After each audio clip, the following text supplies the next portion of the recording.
From the Ticats Audio Network, this is Ticats Today with Brayden Neville.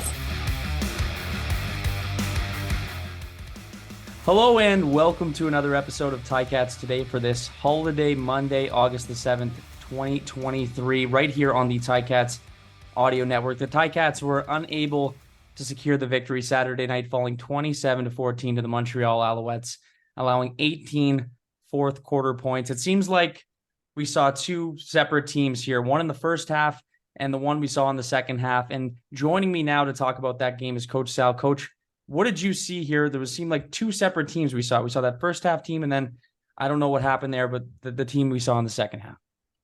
Well, Brayden, to recap the first half, in that first half, quarterback Powell was very comfortable with the plays as they were called. He was in control of his emotions, and he was making good decisions. Hamilton had 13 first downs in that first half. Butler, the running back, was very impressive. He had 46 yards rushing, 40 yards receiving with a touchdown. Now, in the second half, Butler had 5 yards rushing, 21 yards receiving, and the offense had 2 first downs. So what changed? And in order to answer that question, you have to start with comparing the play call sheets from the halves. If the calls are comparable, then the problem was execution. If the calls are not similar, then it's a game plan problem. Mm-hmm. And that's what the coaches have to decide during this off time. Now, as a coach yourself, you're going into a bye week here, not doing nearly what was expected of this team. What would your message be to this team following a game like that? Well, basically, you have to swallow the fact that you lost the ball game and the way you lost the ball game, and you have to really, as O calls it, talk about the elephant in the room. Mm-hmm. And the elephant in the room, to me, are penalties. Yeah. Now, Luke Tasker nailed it when he talked about penalties being more than just yardage lost. And I'll give you an example. The offense, despite getting the ball on the plus 20-yard line on Simone Lawrence's strip sack, failed to score a TD. Why did they fail to score? There was a series of procedure calls on the left offensive tackle, which forced him into a field goal. Mm-hmm. Now, later on in a very similar situation, the right tackle was called for procedure, and they compounded that mistake with an interception, a turnover in the game. Yeah. So go one more beyond that. Montreal is in a punt situation. Hamilton roughs the punter, and Montreal maintains control of the ball, the clock, and field position. So that, to me, is the elephant in the room, those penalties, which are keeping you off the scoreboard. Is it just me, or does it seem like the Ticats tend to get most of their penalties within the 10-yard line of the opposition? It seems like that's their favorite place to get these penalties. Well, when you get in that area, the offensive line, number one, has to be perfect. Mm-hmm. Even if they're a step slower off the ball, they cannot afford to make a mistake in that area. The quarterback knows it's a hurry-up situation in terms of what he's going to do with the ball. He comes to the line of scrimmage. He has to be calm in his play call, and he has to be accurate in the way he snaps the ball, or the ball is snapped from center. All of those things being considered, the fact that you're in that hurry-up area where you've got to make a quick decision. We're not talking about fast to the ball and off the ball, etc. You've got to be very accurate in what you're doing. And I think they need to spend a lot of time in that red zone area in practice and get some plays down where they understand exactly what the quarterback's thinking and how he's going to perform. Mm-hmm. And speaking of Taylor Powell, overall, 202 yards, 2 interceptions, probably not all on him. I would never say it's all on him or on a quarterback, but what did you think overall of his performance, and what do you think maybe he needs to do differently in this next game? Well, as I said in the pregame talk we had with Bubba and Andy, you want your quarterback to be comfortable. Mm-hmm. And he's very comfortable in play action. He's very comfortable in moving out of the pocket. and making quick throws and good decisions. At the same time, he's able to shake off things. But if you go back to the very start of that ball game, the tackle allows Lemon to come around the corner, strip the quarterback of the ball. Now you're taking away a whole lot of his comfort zone. Yeah. I thought Powell did a great job of bouncing back from that, coming back and having a good first half, allowing, as we talked about, the run game to take effect and the play action passes to take effect for him. So I thought Powell, as a young quarterback, did the very best he could in that ball game, and I look for him to improve each time he goes out on the field. Now, on the defensive side of the ball, the first half, I thought the defense played pretty well. And like we said, a tale of two stories here, first half and second half. What went wrong in the second half, and especially in that fourth quarter where they allow 18 unanswered points? Well, the defense had a very strong 3 quarters, I really believe. But the 4 turnovers versus the 3 takeaways didn't help them at all. And the lack of offensive production that we talked about, that took its toll on that defense. They're having to be on the field too long. Now, Montreal gained control of the line of scrimmage, where I thought in the pre-talk of the game, one of the weaknesses for Montreal to me was their offensive line.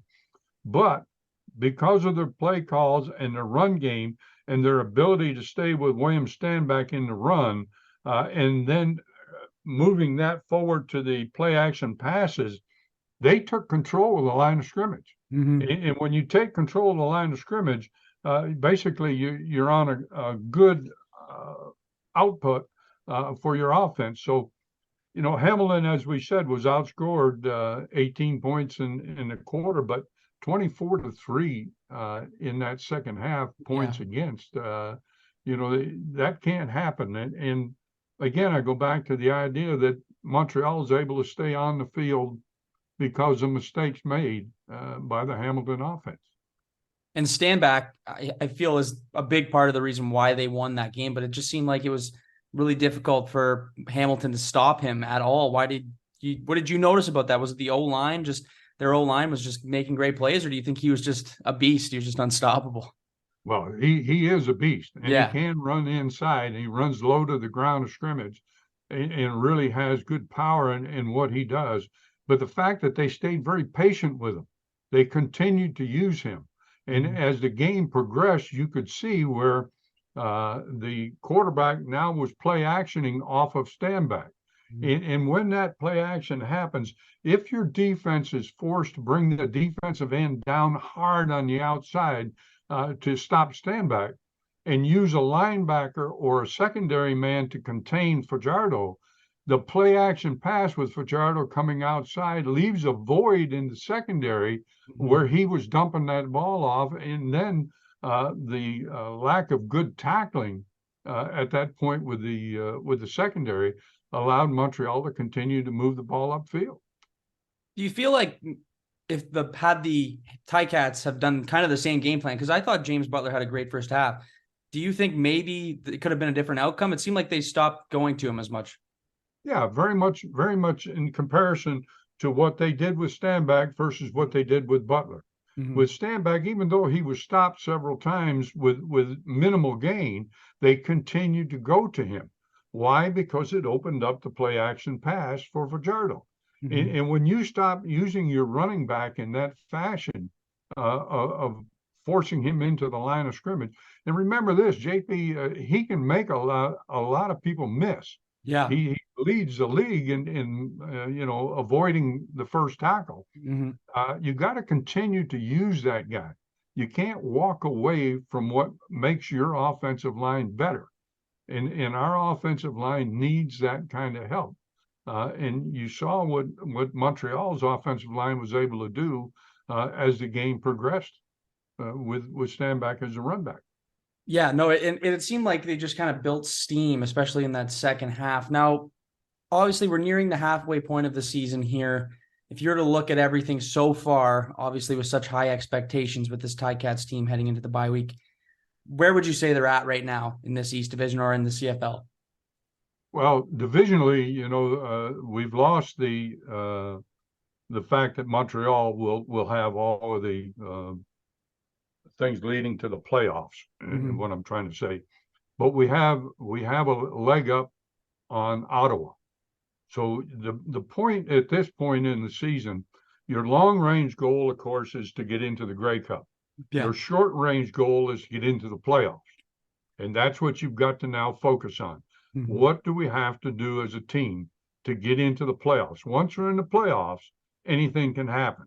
You'd like to be number one in there, but right now that's between Toronto and Montreal. Yeah. You want to be at least number two, and at the very least number three, if you can. So, there's a lot of ball to be played yet, and we always say that Labor Day is the beginning of the new season, and that's coming up on us at the end of this month. Seems like time's flying by on this season. It's been going so quick. Now, Coach, going in following this bye week here, heading into that next game, are there any changes you'd like to see, just maybe personnel-wise, when it comes to players? Maybe give guys different looks somewhere else, or do you think they should stick around with the same group and just maybe change the game plan a bit here? Well, I think number one, the game plan has to change. That's what we talked about in the beginning when you start comparing the play calls first half, second half. Second to that, we're not utilizing White and Williams in a fashion that we need to. Yep. We need to switch those guys up, whether that means taking White, moving him into a different position. And again, Andy talked about this in the post game. Give him some opportunities from different points on the field, so that he has the opportunity to get more involved in the game. I think Williams had only one ball thrown at him in the entire game, maybe two, because he had one reception in the ball game. But you've got to use those guys in a different fashion than what we're using them. And that may be in formations and movement at the line of scrimmage. But really, I personnel-wise, you're almost locked in to what you have. If you're going to make a change, perhaps in the secondary, to me, and this is a bit of a pushback against what Andy thinks, but I think we took what was a great free safety in Delicate, and we made him into an average halfback by moving him to the open halfback. We took Leonard, who was a great halfback, and moved him into a corner. Now, Leonard can play the corner, no question about that. But I think we're better off if we can find a better corner, move Leonard back to his normal position, and a Delicate back to his normal position. Now, one final question. If you're a player here in this bye week, what should you be thinking about? What should be on your mind in heading into this next half of the season, or we're getting close to it? What should you be thinking about here? Well, I think as a player, the first thing they have to do is look in the mirror at themselves. What am I doing that's causing the problems on the team, or am I part of the answer to the problems on the team? And I think if every guy looks at himself in that fashion, then you're going to come back with a better focus. And that's the whole idea of this time off. Refocus, get yourself in a position. You're a good athlete. You wouldn't be here on this team if you were not a good athlete. Now you've got to go on the field and you got to start proving it to not only yourself, but everybody else around you.